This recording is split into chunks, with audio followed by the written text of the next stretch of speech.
Discuss చేసుకోబోతున్నాం అండి. So already previous దాంట్లోని ఫేవరబుల్ బ్యాలెన్సెస్తో మనం ఆ సమ్స్ చెప్పుకున్నాం. సో ఇప్పుడు నుంచి కూడా ఓవర్ డ్రాఫ్ట్ బ్యాలెన్సెస్ అండి, I mean cash book over draft and passbook over draft sums discuss చేసుకుంటామండి. ఓకేనా? అండ్ ఈ క్లాస్లో 1 or 2 సమ్స్ చెప్పేసుకోవచ్చండి మనం.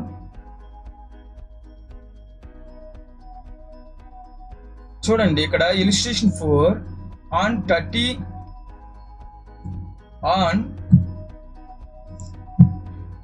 illustration 4 అండి. On 30th April 2013 the cash book of Sarkar showed a bank overdraft 1950 rupees.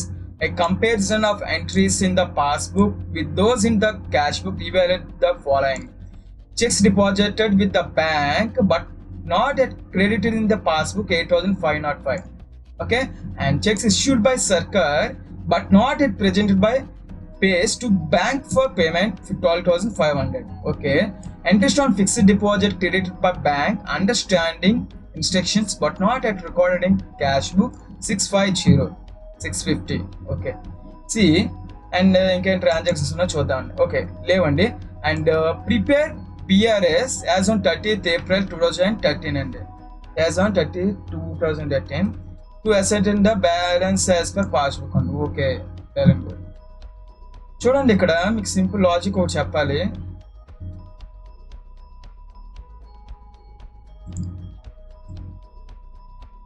మనం already కూడా ఏం చెప్పామండి, ఇక్కడ క్యాష్ బుక్ ప్రకారం ఎగ్జిస్టింగ్ వాల్యూస్ వేస్తాం. ఇది మాత్రం మర్చిపోవద్దండి ఎవరు కూడా, స్టూడెంట్స్ కానీ. ఐ మీన్ చాలా ఈజీ లాజిక్ అండి. క్యాష్ బుక్ కదండి, క్యాష్ బుక్ అండ్ పాస్బుక్ అండి. మనం యాక్చువల్గా మనం ఏంటనుకుంటామండి, క్యాష్ బుక్ ఎప్పుడు కూడా డెబిట్ ఉంటుంది. ఓకేనా? డెబిట్ అని చెప్పి 1 lakh rupees రాస్తాం, క్రెడిట్ అని చెప్పి 1 lakh rupees రాస్తాం, 1 lakh rupees క్రెడిట్ అని చెప్పి 1 lakh రాస్తాం. యాక్చువల్గా రూల్ ప్రకారం మనం ఓడీ చేస్తున్నప్పుడు ఏంటంటే ఈ క్రెడిట్ బదులు ఏమవుతుందంటే ఈ అమౌంట్ డెబిట్ అని చెప్పి రాసుకోవాలండి. డెబిట్ 1 lakh అని రాసుకోవాలి. ఈ మొత్తం ఏమి ఉండదండి, ఇది డెబిట్ అని చెప్పి 1 lakh రాసుకుంటాం. ఓకేనా? ఇక్కడ కూడా క్రెడిట్ అని చెప్పి 1 lakh పెట్టి చెయ్యాలండి. అంటే ఏంటంటే అన్ఫేవరబుల్ అండి. ఏంటి? Unfavourable balance equal to credit అండి. ఓకేనా? ఇది కూడా అంతేనండి, ఇది కూడా అంతే. ఓకే, అయితే ఈ లాజికల్ చెప్పి మీకు మరలా నేను ఇబ్బంది పట్టదలుచుకోవట్లేదు. ఏదైతే పాత సిస్టమ్ మనం ఫాలో అయ్యామో దాని నుంచే ఆన్సర్స్ని బయటకు లాగేయచ్చండి. మనం రిజల్ట్ తెచ్చేసుకోవచ్చు, ఉన్న దాన్ని బట్టి మనం రిజల్ట్ తెచ్చుకోవచ్చు, ఏం ప్రాబ్లం లేదు.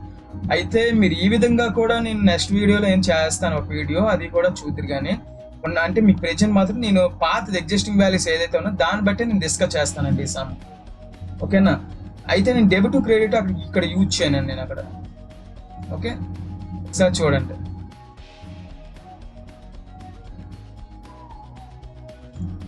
ఓకే, యాక్చువల్గా మనం క్యాష్ బుక్ అని చెప్పి నేను 1 lakh తీసుకుంటున్నాను. ఎప్పుడు కూడా 1 lakh, ఇక్కడ 1 lakh వేస్తున్నాను.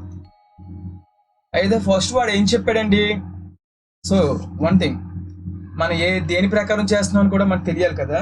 అయితే మనకి క్యాష్ బుక్ అంటే మనకు వచ్చే రిజల్ట్ గురించి చెప్తున్నానండి. క్యాష్ బుక్ ఆర్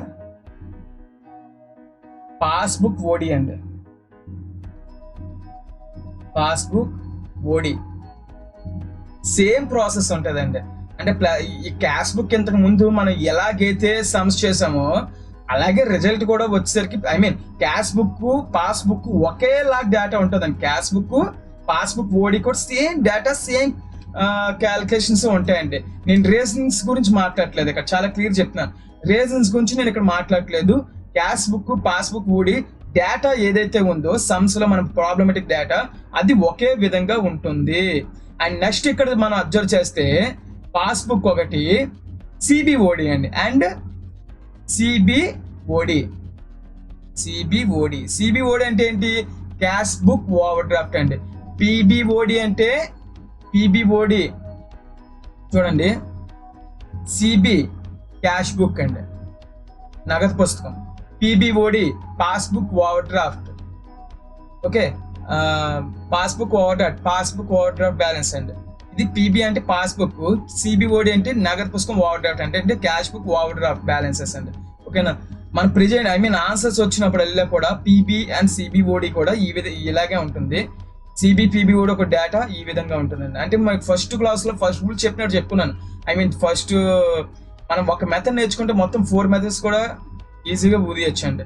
సో ఇక్కడ 1 lakh ఉంది కదా, నేను ఇక్కడ డెబిట్ క్రెడిట్ రాయట్లేదండి. నేను ట్రీట్ చేసేది మాత్రం డెబిట్ కింద కంటెంట్ ట్రీట్ చేస్తాను.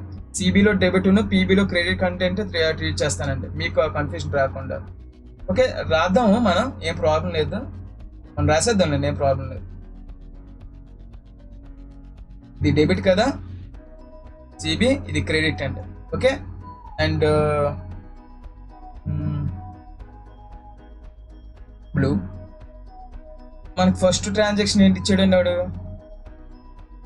Checks deposit with the bank but not at credit in the passbook అండి. చెక్స్ డిపాజిట్ చేసామండి. ఎవరు చెక్స్ డిపాజిట్ చేసాం? మనం చెక్స్ డిపాజిట్ చేసాం. మనం ఫస్ట్ నుంచి చెప్పుకుంటాను రూల్ అనండి, మన కాడికి చెక్స్ వస్తున్నప్పుడు మనం ఏం చేస్తాం, సమ్ 10,000 చెక్ వచ్చింది నాకు, నేను ఏం చేస్తాను 1,10,000 అని చూపించుకుంటానండి. 1,10,000 నేను చూపించుకుంటాను. ఇక్కడ మనకి ఏమైనా ఎఫెక్ట్ ఉంటుందా? కలెక్ట్ చేయలేదు వాడు, బ్యాంక్ అమౌంట్ కలెక్ట్ చేయలేదు. సో అక్కడ ఏముంటుందండి, 1 lakh ఉంటుందండి అక్కడ. ఓకేనా, సో ఇక్కడ 110 అంటే ఎక్కువ ఉంది, ఇక్కడ తక్కువగా ఉంది. సో మనం దీని ప్రకారం చేస్తే మైనస్ చేయాలి, దీని ప్రకారం చేస్తే ప్లస్ చేయాలండి. సో మనం దేని ప్రకారం చేస్తున్నాము,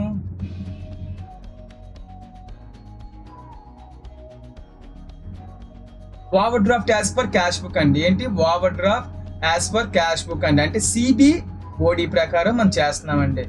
సిబిఓడి ప్రకారం చేస్తున్నాం మనం. ఒక్కసారి అబ్జర్వ్ చేయండి, ఇందాక ఫస్ట్ నుంచి ఉన్న లాజిక్ నేను మాట్లాడుకుంటున్నాం. మనం సిబిఓడిలో మనకి ఏంటి వచ్చిందండి, ఇది పిబి అది సిబిఓడి, ఇదండి ఏంటండి పిబి సిబిఓడి, ఈ రెండు కూడా ఒకేలాగా ఉంటుంది అండ్ ఈ రెండు ఒకలాగా ఉంటుంది. సో పిబి సిబిఓడి అండ్ మనం ఇక్కడ ఏం చేయాలి, ఇక్కడ ప్లస్ చేయాలండి. ఎంత అమౌంట్ ఉండి, సెటన్ అమౌంట్ 8,505 ఓకే, 8,505 అండి, 8,505 మనం చేస్తాం. సి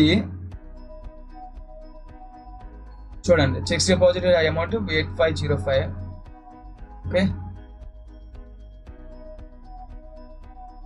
చూడండి మీ హెడ్డింగ్ పెట్టాడు అన్నాడు, మిస్టర్ సర్కార్ బిఆర్ఎస్ స్టేట్మెంట్ యాజ్ ఆన్ 2013 అని పెట్టాడు. Particulars inner column and outer column ఇచ్చాడండి. నెక్స్ట్ ఏంటి ఇచ్చాడు, overdraft as per cash book 1970 అండి.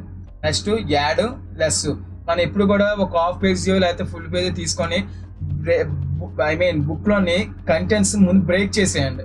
యాడ్కి ఒక 5 ట్రాన్సాక్షన్స్, మొత్తం 10 ట్రాన్సాక్షన్స్ ఉన్నాయనుకోండి, ఒక 6 ట్రాన్సాక్షన్స్ యాడ్కి సరిపడేది, 6 ట్రాన్సాక్షన్స్ లెస్లోకి సరిపడేది మనం బ్రేక్ చేసుకుంటే మనం వచ్చింది ఎక్కడైతే ఉందో మ్యాక్సిమం చేసుకుంటూ వచ్చేయడానికి ఈజీగా ఉంటుందండి. ఓకే, అండ్ ఇక్కడ చూడండి మనకి ఏం చెప్పాడు, చెక్స్ డిపాజిటెడ్. ఫస్ట్ కండిషన్ ఏంటి, మనకు వచ్చింది కదా ఇప్పుడు answer result, checks deposit with the bank but not at corrected in the passbook 8,505. యాక్చువల్గా ఇక్కడ వెయ్యొచ్చు, డైరెక్ట్గా ఇక్కడ వేస్తాడు వాడు, మీరు ఇక్కడే వెయ్యండి, మీరు మాత్రం ఇక్కడే వెయ్యండి. మన రూల్స్ మనం ఫాలో అవ్వడం బెస్ట్, ఇక్కడే వెయ్యండి. Okay, and second rule second condition ఏంటి ఇచ్చాడండి, చెక్స్ ఇష్యూడ్ బై సర్కార్ but not at present by pays to bank for payment 12,500 అండి. ఎంత, 12,500 అండి.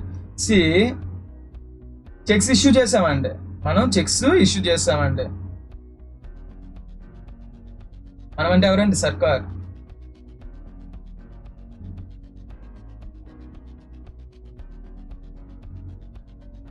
ఓకే, ఎంతో చెక్ ఇష్యూ చేశాడు మనకు, అది కూడా నేనేం పెద్ద అమౌంట్ తీసుకోవట్లేదు, సారీ మన దగ్గర నుంచి చెక్స్ ఇష్యూ అవుతున్నాడు అంటే బయటకు వెళ్తున్నాయి. చెక్స్ ఇష్యూ అంటే మనం బయటకి ఇష్యూ చేస్తున్నాం, సమ్ XYZ కి మనం చెక్స్ ఇచ్చేస్తున్నాం అండి. ఆ ఇచ్చిన చెక్ వాల్యూ ఎంత, 25,000 నేను అనుకుంటున్నానండి. నేను అనుకున్న వాల్యూ అంటే ఎగ్జాంపుల్ నేను ఎంత అనుకుంటున్నాను, 25,000 వర్త్ ఆఫ్ చెక్స్ అనేవి నేను XYZ కి ఇచ్చాను. సో నా దగ్గర వాల్యూ ఎంత ఉంటుందండి, 75,000 ఉంటుంది అండి. ఎంత ఉంటుంది, 75,000 ఉంటుంది నా దగ్గర.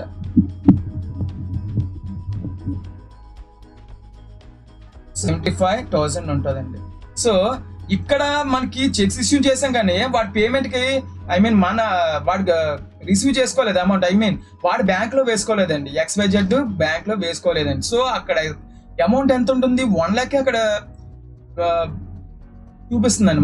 మన పాస్బుక్ లో ఎంత ఉంటుంది, 1 lakh చూపిస్తుంది. ఎందుకంటే మనం ఇచ్చిన చెక్ ఏదైతే ఇష్యూ అయిందో సర్టెన్ డేట్ కి, మనం ఇప్పుడు ఏదైతే ప్రాబ్లం చేస్తుంది సర్టెన్ డేట్ కి ఆ అమౌంట్ అనేది డిడక్ట్ అవ్వలేదు. సో అక్కడ మనకి 1 lakh చూపిస్తుంది. సో దీని ప్రకారం చేస్తే మైనస్ చేయాలి, దీని ప్రకారం ఈ వాల్యూ తక్కువగా ఉంది, ఈ వాల్యూ ఎలాగుందండి ఎక్కువగా ఉంది. సో ఈ CBPBOD ప్రకారం చేస్తే ఆ సర్టెన్ డిఫరెన్స్ అమౌంట్ ఏదైతే ఉందో లేదా కంటెంట్ ఏదైతే అమౌంట్ ఇచ్చాడో వాడు ఆ అమౌంట్ మనం ఏం చేయాలి, ప్లస్ చేయాలి. సో ఇక్కడ ఏం చేస్తాం, వాల్యూని మైనస్ చేస్తాం. ఎంత వాల్యూని, అక్కడ వాడు ఏదైతే ఇచ్చాడో ఆ అమౌంట్ అండి, వాడు ఏదైతే ఇచ్చాడో మనం చేసేది ఏంటి, మనం సమ్ చేస్తున్నాం కదా, అది ఏ మెథడ్ అండి,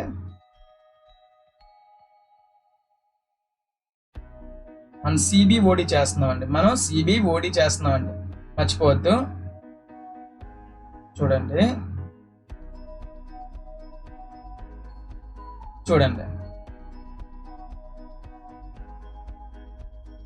నోట్ చేసేద్దాం. Checks issued but not presented to bank for payment 12,500 అండి. అయిపోయింది, అది కూడా కండిషన్ అయిపోయిందండి మనకి.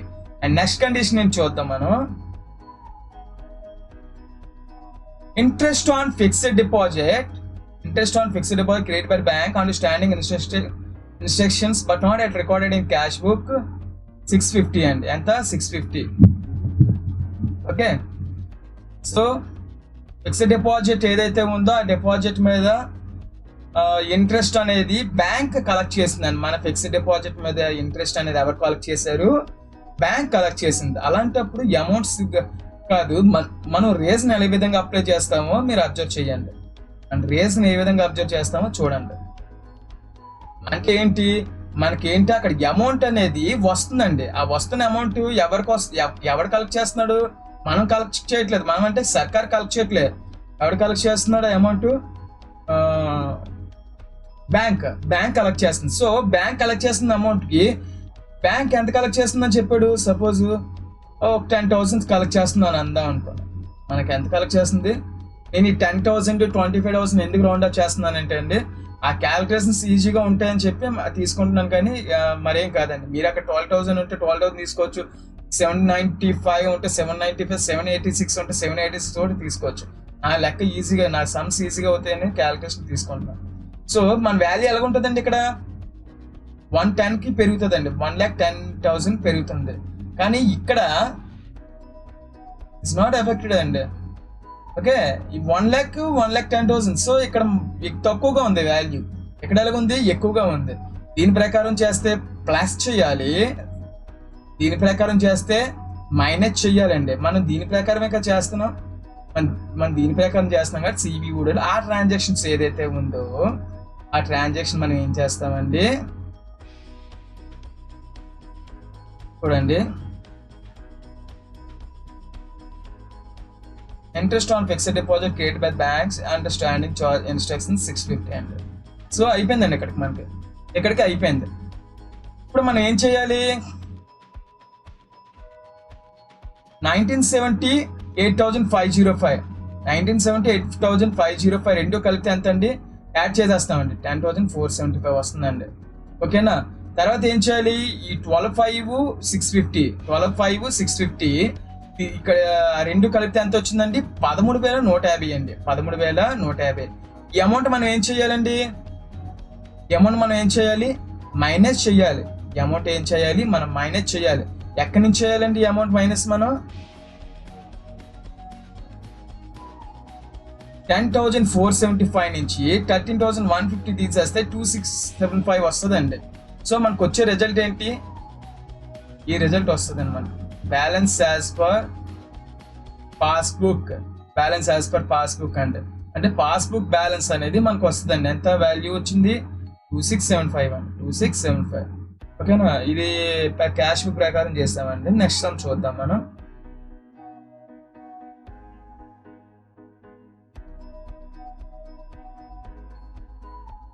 ఓకే, నెక్స్ట్ సమ్ డౌన్ చేద్దాం. ఈ సమ్ చూసాం. చూడండి ఇలిస్ట్రేషన్ 5 ఇచ్చాడండి. ఇలిస్ట్రేషన్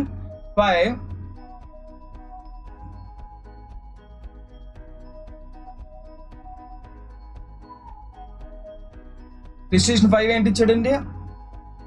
ఆన్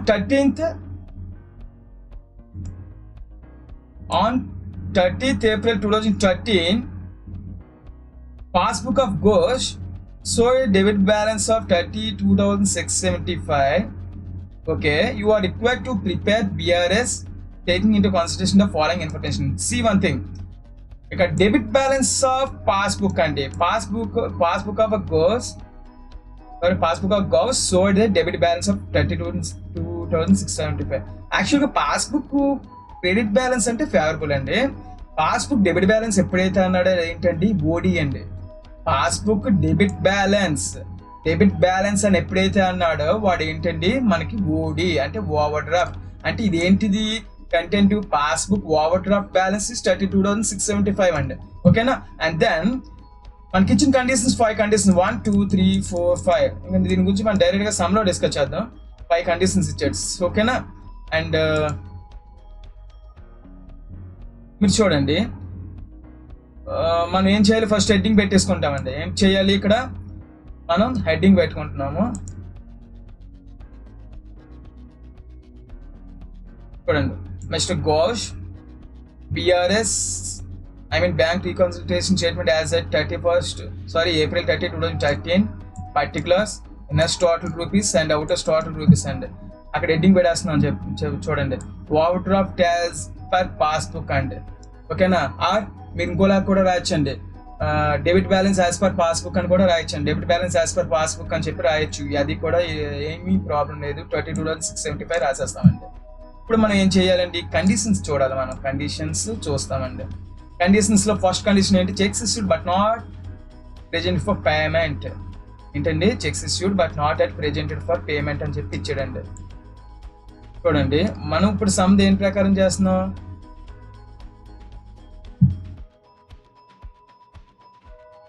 పాస్బుక్ ఓడి అండి. పాస్బుక్ ఓవర్ డ్రాఫ్ట్ కదా. పాస్బుక్ ఓవర్ డ్రాఫ్ట్ ఇది మనం PBOD ఇది చేస్తున్నామండి. సో మనం ఎలా చేయాల్సిన చాలా ఉంది ఇక్కడ.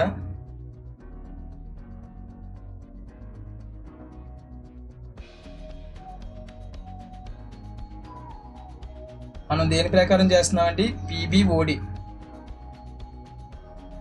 PBOD ప్రకారం చేస్తున్నామండి.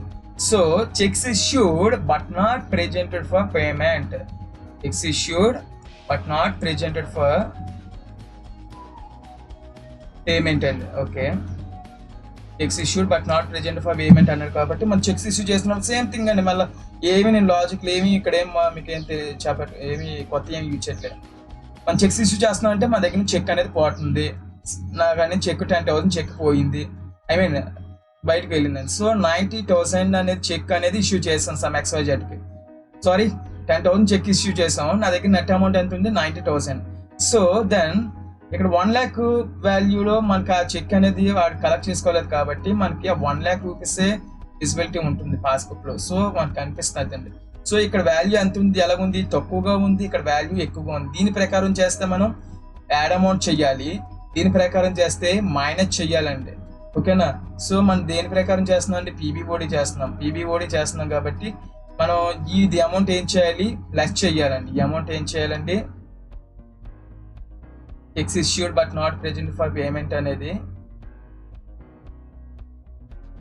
ఫస్ట్ అమౌంట్ ఎంత అండి? 18,513. 18,513. ఇక్కడ యాడ్ లెస్ పెట్టుకోండి. మీరు హాఫ్ పేజీలో సెట్ చేసుకొని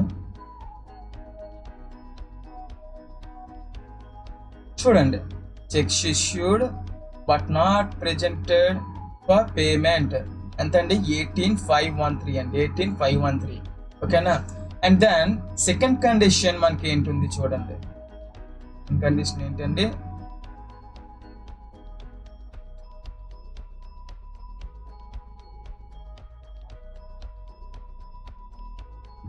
చూడండి, ఇక్కడ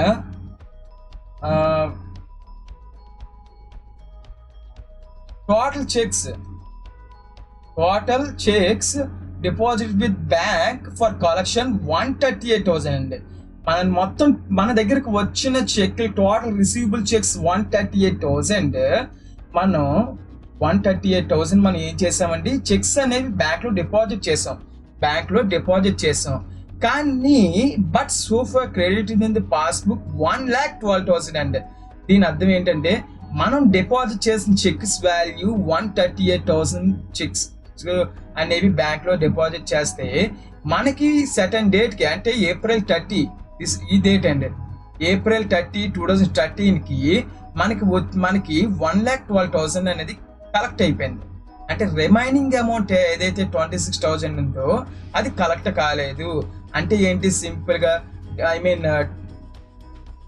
బ్యాంక్స్ కలెక్షన్ కి వెళ్ళిన కలెక్ట్స్ కాన్ చెక్ వాల్యూ ఎంత అండి, 26,000 అండి. అంటే not collected for collection, not collection అండి, సింపుల్ గా చెప్పాలంటే నాట్ కలెక్షన్.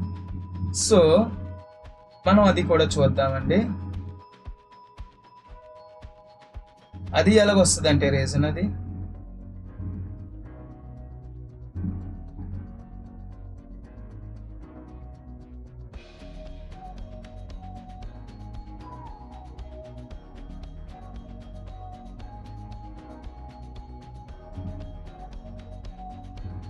చూడండి. మనం చెక్స్ ఎన్ని డిపాజిట్ చేసామండి, 138,000. ఇక్కడ ఆ వాల్యూ తీసుకుంటున్నాను, మీకు ఫ్రీగా ఉంటుంది. అంటే మనకు వచ్చిన టోటల్ చెక్స్ ఎంత అండి, 2,38,000 చెక్స్ అనేది మన దగ్గరకు వచ్చింది.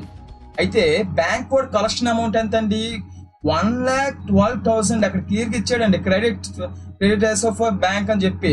అంటే ఇక్కడ ఎంత ఉందండి, 2,12,000 ఉందండి. ఓకేనా. సో ఇక్కడ డిఫరెన్స్ అమౌంట్ ఏది ఉందో ఎంత ఉందో ముందు ఫైండ్ అవుట్ చేయండి. ఎంత ఉందండి డిఫరెన్స్ అమౌంట్, 26,000 ఉందండి. 26,000 యాక్చువల్గా మొత్తం అన్ని ఇలాగే చెయ్యాలండి, కానీ నేను ఆ వాల్యూస్ సింప్లిఫై చేసుకోవడానికి నాకు 10,000, 5,000, 20,000 అలా నేను తీసుకుంటున్నాను. సో ఇక్కడైతే నేను డైరెక్ట్ అమౌంట్స్ తీసుకున్నాను. సో మీరు అబ్జర్వ్ చేసినట్లయితే ఈ వాల్యూ అమౌంట్ అనేది ఎక్కువగా ఉంది, ఈ వాల్యూ అనేది తక్కువగా ఉంది. సో మనం ఇక్కడ దీని ప్రకారం చేస్తే మైనస్ చేయాలి, దీని ప్రకారం చేస్తే ప్లస్ చేయాలండి.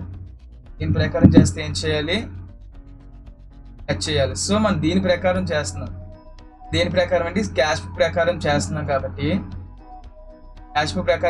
కాబట్టి మైనస్ చేస్తాం వాల్యూని. ఓకేనా. అయితే అంతే చేస్తామండి, 26,000 అనేది చేస్తామండి. ఎంత, 26,000. సేమ్ అక్కడ ఉన్నది ఏదైతే ఉందో అదే రాసేస్తామండి మనం, పెద్ద ఏం డిఫరెన్స్ ఏం కాదు. అది మనం అక్కడ ఏదైతే కంటెంట్ ఉందో అదే రాయండి. Checks deposit with bank but not credited in the passbook. ఇక్కడ మనం 138,000 డిఫరెన్స్ చూపించాలి కదా, 112,000. వర్కింగ్ నోట్స్ రాస్తే ఇక్కడ ఏం మెన్షన్ కూడా చేయక్కర్లేదండి, మీరు సింపుల్గా చెప్పాలంటే 26,000 అండి. ఓకేనా, దాని క్లియర్. నెక్స్ట్ ఏంటుంది చూడండి, condition. Interest collected by the bank but not recorded in cash book by Ghosh. Interest collect చేసిందండి, అంటే బ్యాంక్ కస్టమర్ తరపున ఇంట్రెస్ట్ అనేది 1,200 కలెక్ట్ చేసింది. అయితే ఇంట్రెస్ట్ అనేది కలెక్ట్ చేస్తే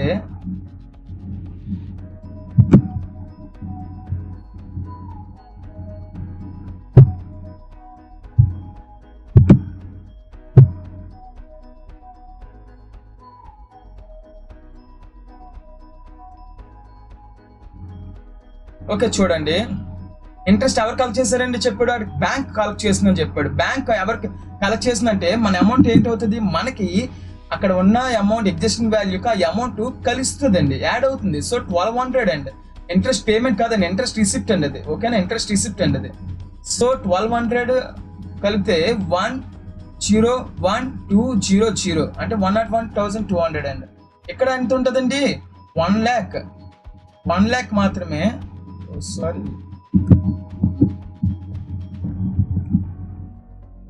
ఇక్కడ ఏం ఉండదు, ఏం డిఫరెన్స్ ఉండదండి. 1,00,000 మాత్రమే విజిబిలిటీ ఉంటుందండి, 1,00,000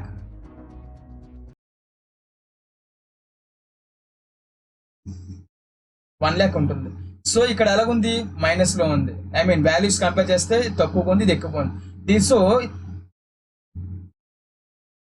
మనం సిబిపిబిఓడి ప్రకారం చేస్తే ప్లస్ చేయాలి, సిబిఓడి ప్రకారం చేస్తే మైనస్ చేయాలి. మనం దేని ప్రకారం చేస్తున్నాం, పిబిఓడి. సో పిబిఓడి అది మనం అంటే ఈ డిఫరెన్స్ అమౌంట్ 1200 ఏదైతే ఉందో అది ఏం చేయాలి, ప్లస్ చేయాలండి. సో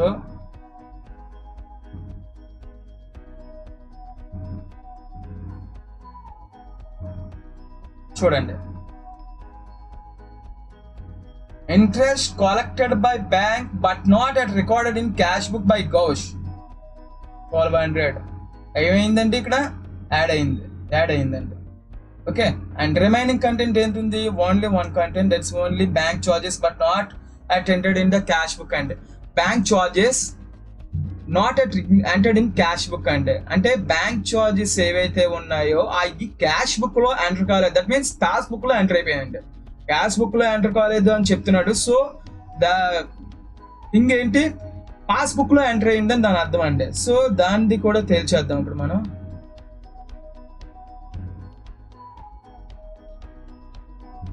లాజిక్స్ చూడండి మీరు ఎప్పుడు కూడా, మరి ఇటు సైడ్ మనం వేస్తున్నాము, ఐ మీన్ ఇక్కడ వేస్తున్నామా వచ్చిన కండిషన్స్ మీరు అబ్జర్వ్ చేయాలండి స్టూడెంట్స్ అయితే మాత్రం. ఓకేనా, చూడండి కండిషన్ ఏం చెప్పలేదు, బ్యాంక్ చార్జెస్ కదండి, బ్యాంక్ చార్జెస్ 150 రూపీస్ అని చెప్పింది. ఓకే, బ్యాంక్ చార్జెస్ ఎంతండి, 150 రూపీస్ బ్యాంక్ చార్జెస్ ఎవరికి చార్జ్ చేయగలరండి, పాస్బుక్ లో. ఐ మీన్ బ్యాంక్ వాడు చార్జ్ చేయగలరు, అంటే మన దగ్గర ఉన్న వాల్యూ ఏదైతే ఉందో ఆ అమౌంట్ అనేది తగ్గిపోతుంది ఆటోమేటిక్, అంటే 150 రూపీస్ ఇక్కడ తగ్గిపోతుందండి ఇక్కడ. సో మనకి ఎంత ఉంటుంది, 99,850 అనేది విజిబిలిటీ ఉంటుందండి, కనిపిస్తూ ఉంటుంది. సో ఇక్కడ మాత్రం ఏముంటుందండి, 1 lakh కనిపిస్తుంది, మనకి ఏది వాల్యూ తెలియదు కాబట్టి. సో ఇక్కడ ఎక్కువగా కనిపిస్తుంది వాల్యూ, ఇక్కడ తక్కువగా కనిపిస్తుంది. సో దీని ప్రకారం చేస్తే సిబిపిబిఓడి ప్రకారం చేస్తే ఆ వాల్యూ ఏదైతే ఉందో మైనస్ చేయాలి. CBOD passbook and cash book overdraft ప్రకారం చేస్తే ఏం చేస్తామండి ప్లస్ చేయాలండి. ప్లస్ చేయాలండి. ఓకే, సో మనం దేని ప్రకారం చేస్తున్నాం, దీని ప్రకారం. సో ఆ వాల్యూ ఏంటి అవుతుందండి, మైనస్ అవుతుంది. ఆ వాల్యూ ఏంటి అవుతుందండి, మైనస్ అవుతుందండి. సరే అబ్జర్వ్ చేయండి. Okay, bank charges not at entered in cash book ఎంతండి, 150 అండి. ఓకే, క్లియర్ అండి, అన్ని క్లియర్ అయిపోయాయి. సో దెన్ మనం ఏం చేయాలి నెక్స్ట్ అని చెప్పేసరికి చూడండి, ఇది యాడ్ ఏదైతే ఉందో ఈ 1, 2, 1, 2 కంటెంట్స్ మొత్తం టోటల్ చేస్తున్నాను. 18,513, 1200 టోటల్ చేస్తే 19,713 అండి. ఓకే, సో 30,675, 19,713 అండి. ఈ రెండు టోటల్ చేస్తే ఎంత వస్తుందండి, 52,388 అండి, 388 వస్తుందండి. ఓకే, అండ్ నెక్స్ట్ ఏంటండి, ఇక్కడ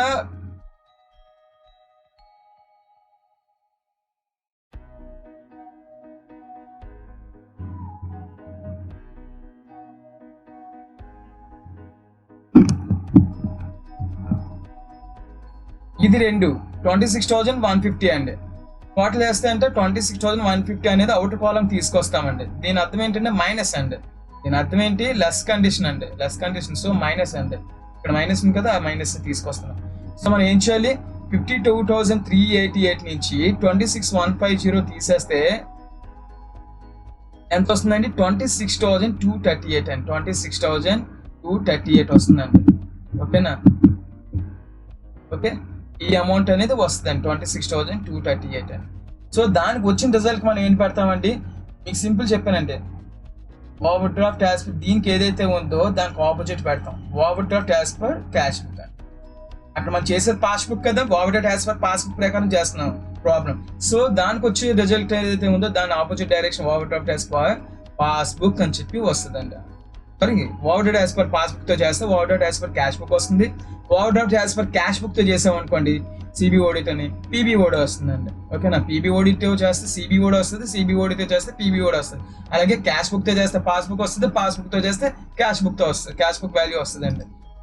అంతకు మించి ఏం లేదండి. ఓకే, మనం ఆల్రెడీ ఫేవరబుల్ బ్యాలెన్సెస్ సంబంధించిన సమ్స్ అండ్ అన్ఫేవరబుల్ బ్యాలెన్సెస్ సంబంధించిన ప్రాబ్లమ్స్ కూడా మనం డిస్కస్ చేసామండి. అండ్ నెక్స్ట్ వచ్చే వీడియోస్లో కూడా నేను ఇంకో 1 or 2 వీడియోస్ చేస్తానండి. అండ్ కొద్ది డెప్త్ ఉన్న సమ్స్ కూడా డిస్కస్ చేద్దాం. ఆ సమ్స్ కూడా అయిపోతే బీఆర్ఎస్ని క్లోజ్ చేస్తాను. అయితే ఇక్కడ మీరు చూడవలసింది ఏంటంటే కండిషన్స్ చూడాలండి, లాజికల్ కండిషన్, లాజికల్ రిప్రజెంటేషన్ చూడాలి. అన్నీ కూడా చూస్తే క్లియర్గా అర్థమవుతుంది. ఒక్కోసారి నేను సిబిలో మైనస్ చేస్తున్నాను, ఒక్కోసారి పీబీలో మైనస్ చేస్తున్నాను, ఒకసారి సిబిలో ప్లస్ చేస్తే అక్కడ పీబీలో ప్లస్ అవుతుంది. ఎక్కడ నేను ప్లస్ చేస్తున్నాను, ఎక్కడ మైనస్ చేస్తున్నాను అవన్నీ తెలుసుకుంటే మాత్రం చాలా ఈజీగా ఉంటాయి సమ్. ఇప్పుడు నేను ఒక మెథడ్ వస్తే 4 మెథడ్స్ వచ్చినట్టు మనకి అక్కడ. సిబి వస్తే పీబీ ఓడి వచ్చినట్టు, సిబి ఓడి వచ్చినట్టే, పీబీ వచ్చినట్టే. ఎందుకంటే చిన్న ప్రాక్టీస్ చేస్తే మీకే అర్థమవుతుంది. ఎంత ప్రాక్టీస్ చేస్తే అంత బాగా అర్థమవుతుంది. ఓకేనా? ఓకే అండి, థ్యాంక్ యూ అండి. అయితే మీరు ఒకటి చెయ్యాలి. అండ్ నేను నెక్స్ట్ చేసే వీడియోస్ అవి మీకు రావాలంటే కనుక కింద సబ్స్క్రైబ్ బటన్ ఉంటుంది, సబ్స్క్రైబ్ చేసుకోండి. అండ్ లైక్ కూడా కొట్టండి, అండ్ కామెంట్ కూడా కొట్టండి. ఓకే, థ్యాంక్ యూ అండి.